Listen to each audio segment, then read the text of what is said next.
దేశంలోని Nipah virus కలకలం సృష్టిస్తోంది. కేరళలో మరో వ్యక్తిని నిఫాతో చనిపోయాడు. మలప్పురం జిల్లాలో 23 ఏళ్ల యువకుడు నిఫా వైరస్ లక్షణాలతో బాధపడుతూ చనిపోయాడు. గత నెల ఇదే జిల్లాలో ఓ విద్యార్థి చనిపోవడంతో అధికారులు అప్రమత్తమయ్యారు.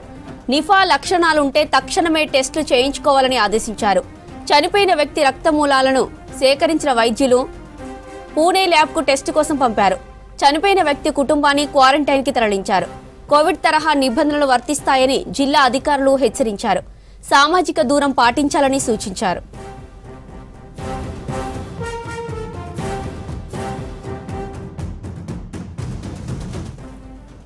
దేశంలో నిఫా వైరస్ కలకలం సృష్టిస్తోంది.